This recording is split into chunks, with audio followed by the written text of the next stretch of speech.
Tell you what, first time I met him, I was like, this dude's pretty cool.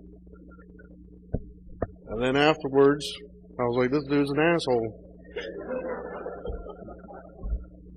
I won't tell you how I see it, and I'm a pretty straight shooter, alright? I'm sorry if I swore, I don't know if I'm allowed to or not, but I'm a truck driver, so be prepared, alright? They got me reading papers, and I don't like reading, I'll be honest with you, okay? I didn't want to come. I tell you what, I have everything to lose and nothing to gain from this, alright? Everything to lose, nothing to gain. And I'm already losing. Okay? So for me to come here, it was a big step. And for me to come here, it was just more so I had to put myself to the side and have to worry about everyone else. Because I believe everyone else in America should know, alright? Just a little past, he kind of gave you a little rundown. Yeah, served some time, had some charges.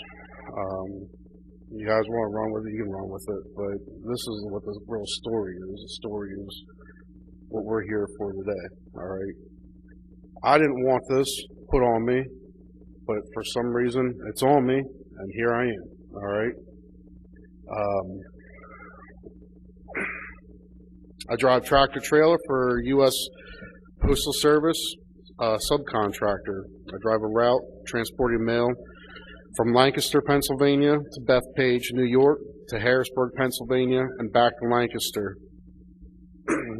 On October 21st, when I arrived for my usual route in Bethpage, New York, an expediter made 3 references to ballots that were to be loaded into my trailer, including saying, hey, you've got a ballot today, or you have ballots today.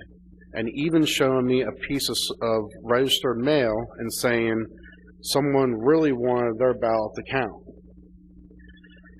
In total, I saw 24 gaylords. Where's that box? Right here.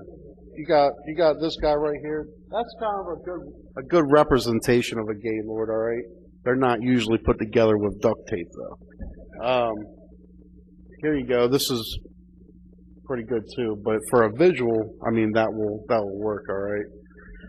So, in total, I saw 24 gaylords, or large cardboard containers of ballots loaded into my trailer.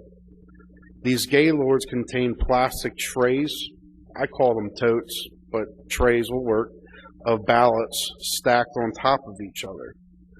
All the envelopes were the same size. I could see the envelopes had handwritten addresses, return addresses, and I could even tell that one was marked registered mail. That one was off to the side, all right?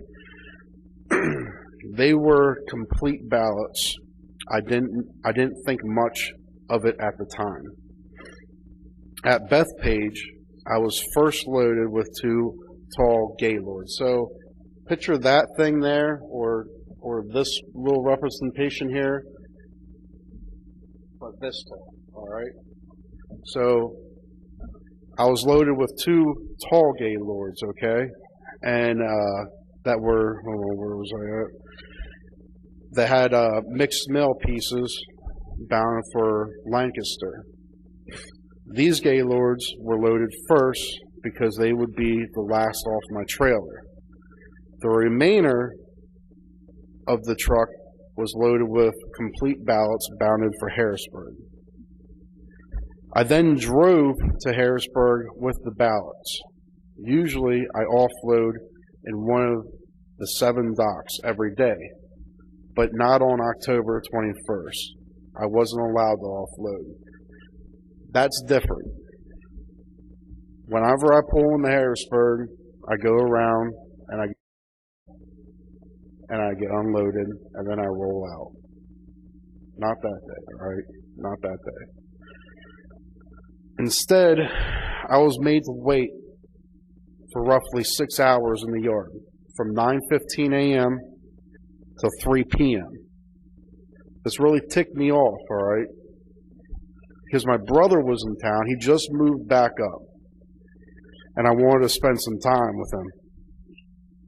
I try to get the attention of postal workers, but no one would tell me what's going on. All of this was weird. I arrived at about the same time every day. The expediter scans all my seals and barcodes, and they unload me. But for the first time, but from the time I first arrived in Harrisburg from Bethpage, everything got weird. None of that happened. After waiting 6 hours, I went inside to figure out what's going on. I was told to wait for the transportation supervisor. This was also weird.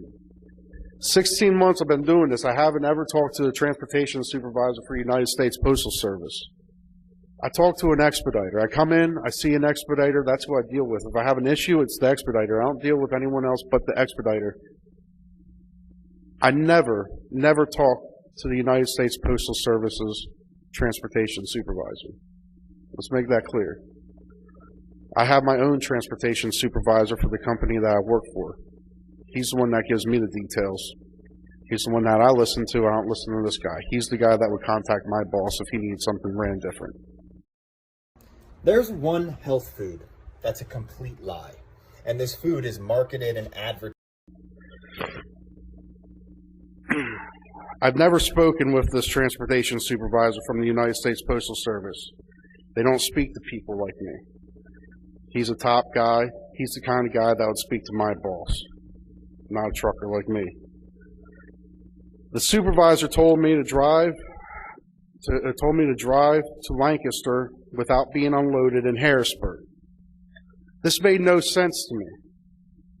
I knew the ballots were loaded for Harrisburg, and that if I was to go to Lancaster, they would have to off-unload my ballot or those pallets in Lancaster to take off Lancaster stuff, to put the ballots back on the trailer, to send it back to Harrisburg. Doesn't make no sense. This was a real screw up in my thinking. I wanted my ticket. So whenever I go to a place, when I go there and whenever I'll leave, I'll get a ticket. I'll get a ticket, a slip, whatever you want to call it. It's the date, time that I'm supposed to be there. It'll have my trailer number on it. It'll have how much I'm loaded. It'll have the seal number. It has my name. It'll have who was the expediter. So I wanted my ticket, my slip. I call them tickets. Some people call them slips, okay? And then because I was there for 6 hours, I wanted my late slip too, because I wanted to be paid for sitting in that yard for 6 hours. So I wanted the ticket and the late slip for stopping in at Harrisburg. Also, I wanted it because if they tell me to take this load to Lancaster, I don't want to pull up the Lancaster of Harrisburg crap and be like, yeah, they just told me to come here and not have no ticket, because they don't look like I just came straight here, you know? Just to prove that I was there. And so others would know I wasn't the person that screwed this up. A ticket is always provided to a driver when they arrive at a United States Postal Service facility. It proves you were there. The transportation supervisor refused to give me a ticket and told me to leave. I then demanded he give me a late slip, since I wanted to get paid for the time I was sitting there and waiting for them to offload me. He refused to give me that too. He was kind of rude and wouldn't explain anything to me. He just told me to go to Lancaster. I then drove to Lancaster, unhooked my trailer in its normal place, and then drove my truck to where I always park it in a nearby lot. And then I went home. The next day, it just got weirder. As I arrived at Lancaster's United States Postal Service facility with my tractor, I went to hook up to my trailer. And my trailer was gone. Not there no more. 10R 1440. Since I started driving that Bethpage route, I've always had trailer 10R 1440. I like that trailer. It was a nice trailer. I know you guys probably don't really know nothing about truck driving or trailers or anything, but the rear tandems, I had with your driving light, the rear tandems will actually, the front axle will actually go up. Nice air ride. The doors on it worked great. Some of the trailers that place has, you could honestly put it on the back of a carrier and drop it off in the middle of the ocean and no one would worry about it. So that trailer I really liked, okay? What happened on October 21st was a series of unusual events that cannot be a coincidence. I know I saw ballots with return addresses filled out, thousands of them, thousands, loaded onto my trailer in New York and headed for Pennsylvania. At first, I didn't think it was a big deal. In fact, I thought it was really awesome. I really did. I was like, sweet, I'm doing something for the presidential race. You know, this is cool. But as things became weirder, I got to thinking and wondered why I was driving complete ballots from New York to Pennsylvania. I didn't know why, so I decided to speak up. And that's what I'm doing today. Thank you.